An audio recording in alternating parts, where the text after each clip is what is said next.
In case you were concerned that things hadn't been weird enough, we are now getting into the seriously strange parts of the book of Revelation. At the beginning of our reading today, John, our guide, is handed a measuring rod and is asked to measure the temple. The temple and the altar and the people who worship God, but not the court outside, which is given over to the nations to trample. But there's a problem. You see, when John is writing this, and still today, there is nowhere on earth a temple to the God of Abraham and Isaac and Jacob.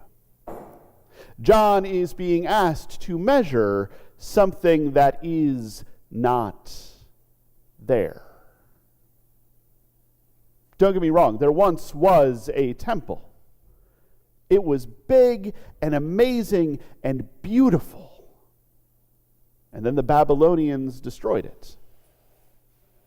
Later, the temple was rebuilt, and it was regal and royal. And then the Romans destroyed it. Maybe someday, far in the future, there will be another temple. But John doesn't know about that. I don't know about that. Nobody but God knows about that. And so John is being asked to measure this thing that is not there. Then we move on to this story about two witnesses. And I don't want to focus on that as much as I want to point out the strange geography that we are being handed. The nations are trampling over the courts of the temple that is not there. The witnesses seem to be testifying at the temple that is not there. When they die, they lie on the streets of Egypt and Sodom and Golgotha. Space is getting messed up. Geography is shifting. Things are getting wibbly and wobbly. None of this is working. We are looking at something that is not there, and yet somehow is everywhere, is all over the world in all of these different places. How are we supposed to deal with that? How are we supposed to understand the temple that is not there and is all over the place and is everywhere? It's going to get weirder. As we move through the book of Revelation, that temple is going to move around with us. There will be a temple in heaven. There will be a city of God where God is the temple. It's all so strange. It's also hard to imagine. It's also difficult to understand. This temple that is not there and is all over the place and is everywhere and is in heaven and is on earth and is God and is nowhere again.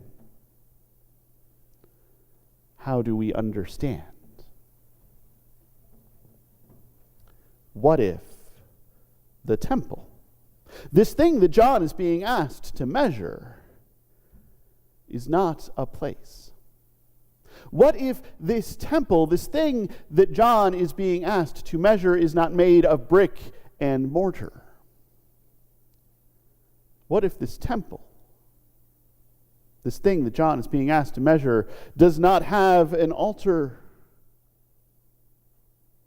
does not have a chamber, does not have a court outside? You see, the temple of God, this thing that John is being asked to measure, is not a place. It is not a thing.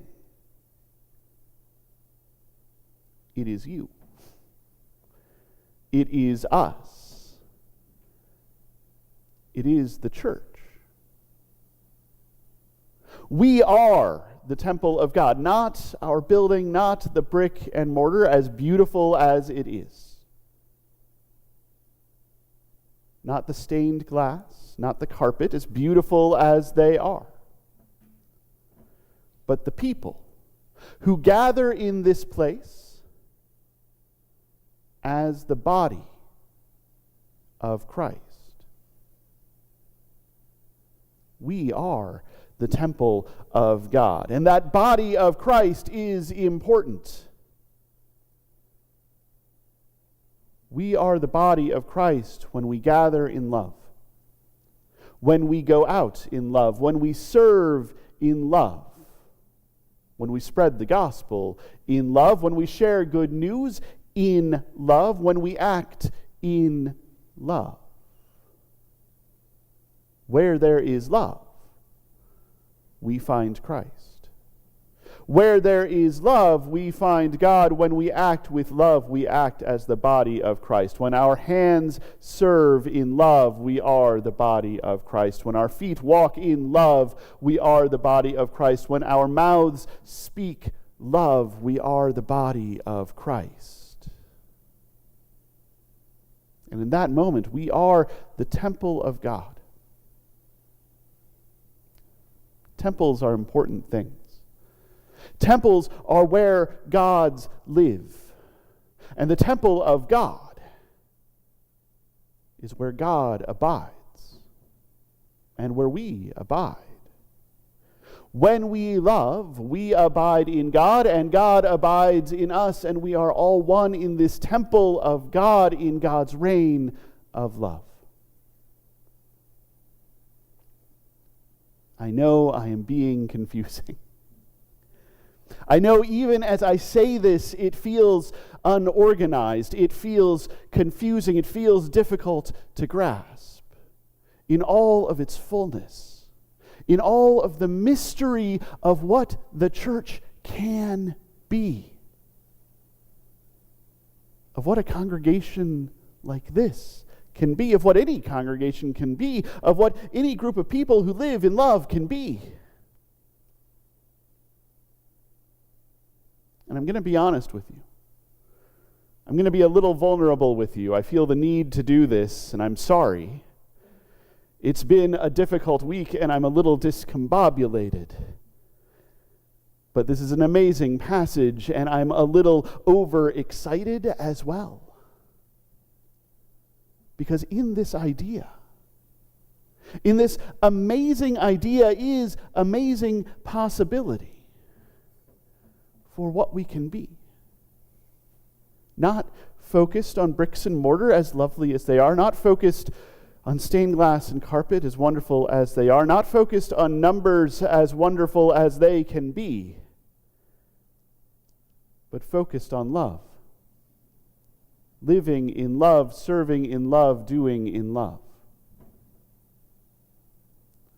Because in that we become this temple of God, and God is with us fully, totally, completely, absolutely. John is being asked to measure this thing, and it is immeasurable. That may be why the measurements never actually come up. We never see him use the measuring rod. We never see him write stuff down and double check. The love of God is immeasurable. And the love that can fill us is immeasurable. The possibilities of love are immeasurable. And so, let us be the temple of God. Let us be the temple of God on earth, in this place, and everywhere that we go. Let us be the body of Christ in this place and everywhere that we go. Let us be a people who feed the hungry, no matter who they are, who give drink to the thirsty no matter where they are on life's journey, who welcome strangers no matter where they are from, who visit prisoners no matter what they are in for, who care for the sick no matter what they have, who clothe the naked no matter why they are naked. Let us be a people. Let us be the body of Christ. Let us be the temple of God that loves without limit. Because if we can do that, if we can do that thing, even a little bit, even the tiniest amount, even taking one step at a time, we can nurture God's reign of love in us and in this world. Until that day when we live in God's reign of love in its totality, where our only temple is God. Because we abide in God, and God abides in us, and love fills the whole world.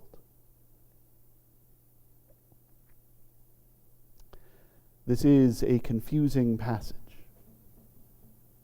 John is being asked to measure something that is not there. But it is only not there because it is not what we are expecting it to be. It is instead everywhere. All around us, among us, within us. And it has the possibility to change the whole world, to remake everything, and to fill everything with love. Thanks be to God.